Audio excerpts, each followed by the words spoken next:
was the evening of the 23rd of April, 2017. It was a Sunday, when my parents called me to tell me that they were visiting me in 3 weeks' time. A familiar discomfort ran through my spine. My parents' call meant one thing. They would now like to arrange my marriage with my own boyfriend. A couple of months back, I had told my parents that I'm dating someone and I really like him. In my 20s, this statement would be followed by a host of questions about the boy's family, the boy's qualification, his family's qualification. But in my 30s, all they wanted to know was, will you marry him? At this point, my parents were just happy that I'm straight. I had not given my parents any direct response because I thought the first person who should know the answer to this should be my boyfriend Sandeep, or Sandy as I call him. Everything in my relationship with Sandy was following its natural course. Date to relationship, from scant use of I love you to liberal use of I love you, and now telling our parents. I knew what would be the next order of things, but I also had to beat my parents to it. So I decided to do the most obvious thing, propose to Sandy. It's not that I did not think that Sandy would not propose, but if you know Sandy, you would know that he is very thoughtful, sometimes too thoughtful. For example, in a game of Taboo, his turn gets over without him mentioning even one hint, because he keeps thinking of the perfect word. In this case, I couldn't afford another taboo session. I found the perfect opportunity when Sandy suggested date night at the Taj Harbour, Colaba. He wanted me to try one of his most favorite cocktail, 1933. I don't drink, but I was really excited. To me, this had the ingredient of all the perfect proposal. The morning of the date night, I decided to buy the ring. Some of the biggest jewelry brands could not show me beyond 2 different types of engagement rings for men. Honestly, if there is a place men should sue for discrimination, it should be a jewelry store. Finally, at my 5th store, the guy attending showed a fair number of options. Before I chose the ring, I asked him about the exchange policy. To this, he gave me that puzzled look like, you haven't even bought the ring, and you're already thinking of exchanging it. I don't know my boyfriend's ring size, so I might have to exchange it, I explained. Why don't you get served then, he said. I'm planning to propose to him. It would be rather uneventful if he came along to buy his own ring. Oh, he said.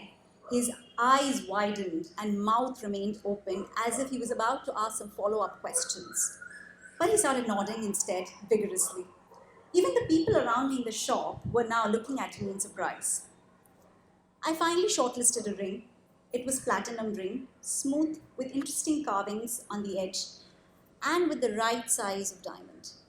In short, it was a lot like Sandy, precious but modest. The sales attendant asked, what size would you like? There were 2 options. Somehow with all the attention, I just felt a lot of pressure. Definitely the big one, I said. I know ring sizes are not correlated to any other assets, but I had the ring. It was the most expensive gift I had ever purchased, and that was still the easy part. The hard part started now. Though I knew the answer to my question, I was still stressed.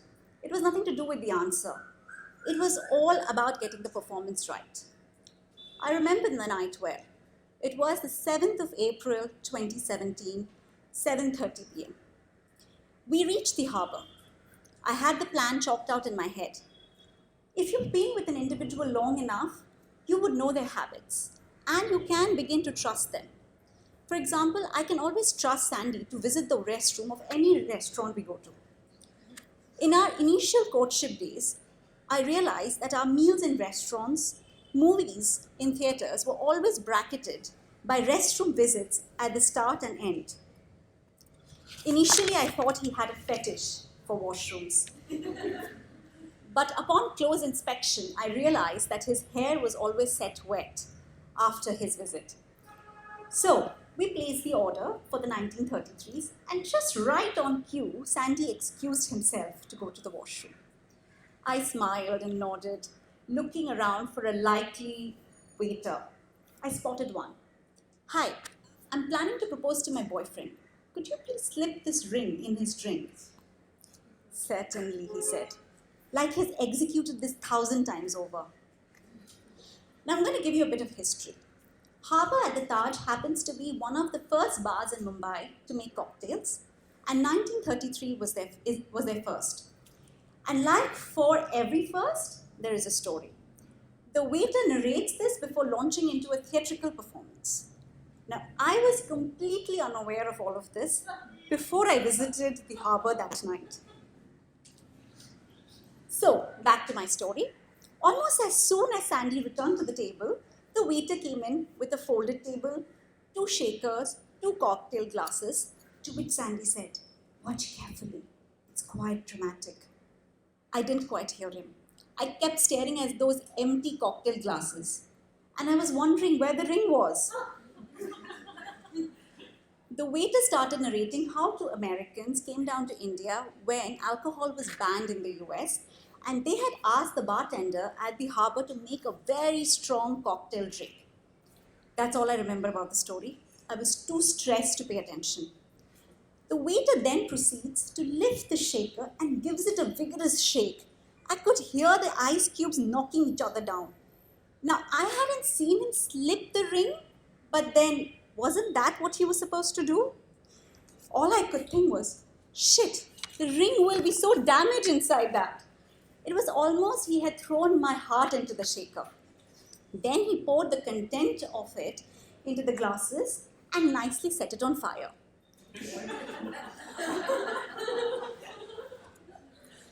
I'm sure if there was a heart monitor checking on me, it would have reported a skipped beat.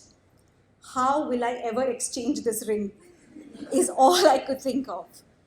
I must have looked out of color because Sandy noticed and asked, "Are you okay, baby? You look a bit sick." I'm good. It's all very surreal.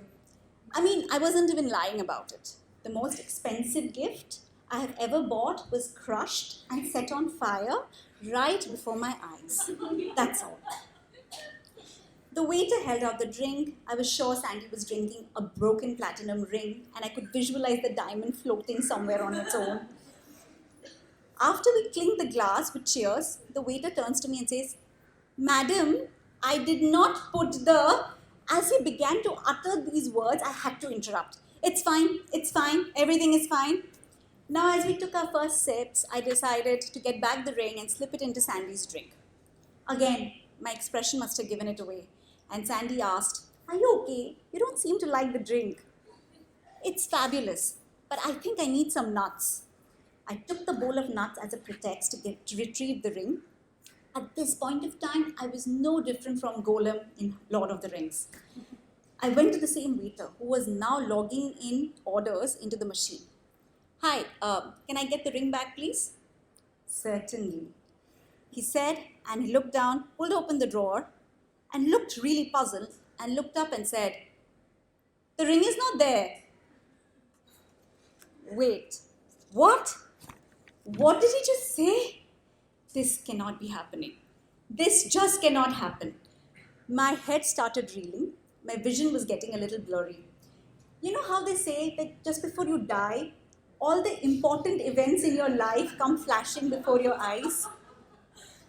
Something similar happens when a big part of your fortune goes missing. I could see all the things I've lost in my life flashing before my eyes. Now, a tip to the future proposees here.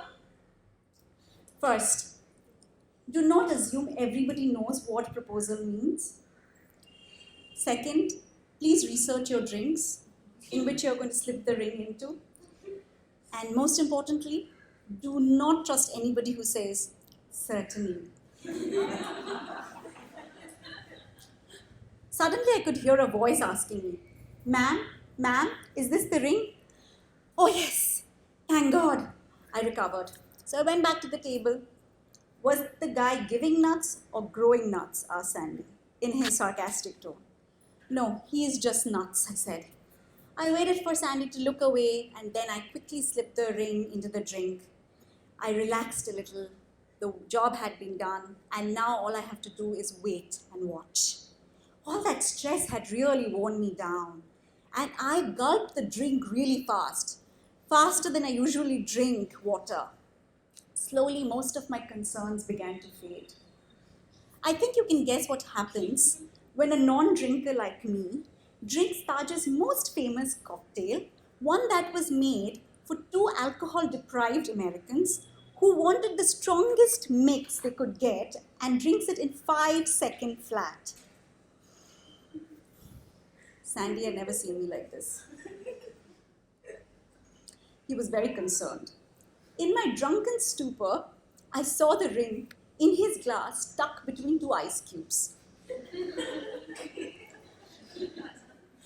It was at that moment I realized why people propose in a glass of champagne. Because there is a smooth channel for the ring to flow into the drinker's mouth, and if they don't drink at my pace, it probably will be noticed before it travels to the throat. I began to point at the ring in his glass and kept asking him, "What is this? What is this?" Now, in my head, I was sounding really charming. But in reality, I'm told, I was speaking in a childlike tone and sounded decently retarded. Sandy dismissed my questions and gestures to drunken behavior. But I had to get his attention somehow. So I decided to reveal the ring the way magicians do. Invert the glass and voila. But the PC Sarkar and me had forgotten that those glasses are usually empty and opaque. The moment I was about to invert a glass full of liquor at the Taj Harbour, Sandy just couldn't take any more. A romantic date night had turned into a disaster. "That's it. We're going home right now," said Sandy, in a "I'm not angry but very disappointed in you" tone. Because he couldn't see the ring, I decided I have to put my hand inside the glass and take the ring out. Just when Sandy thought he had seen enough, I raised the bar of the worst date night higher. "What are you doing? Why are you putting your hand inside the glass? This is the Taj!" exclaimed a very visibly scandalized Sandy.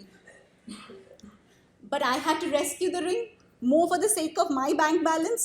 So I decided to defy all the looks he was giving me, and before Sandy could snatch the glass, my fingers dived into the glass and pulled out the ring. "Will you marry me, Sandy?" Sandy was staring at the ring like it was a ghost. "Will you marry me, Sandy?" I asked again. Sandy was still staring at the ring. For the first time, I was worried that the answer would be no. "Sandy, will you marry me?" Now the alcohol was leaving my body. Why doesn't he say something? "But I was supposed to do it," Sandy said finally. "Men," I repeated the question twice. "Baby, will you marry me?" "Yes, I will," said Sandy. Now I know what you all are thinking about. Did the ring fit? The answer is no. And before you get there, ring sizes are not correlated to anything. We did get married soon, but only after Sandy proposed to me. He loved my gesture, but made me promise not to tell anyone about it till he proposed. He had his own elaborate plan, but that's a story for the next time. Thank you.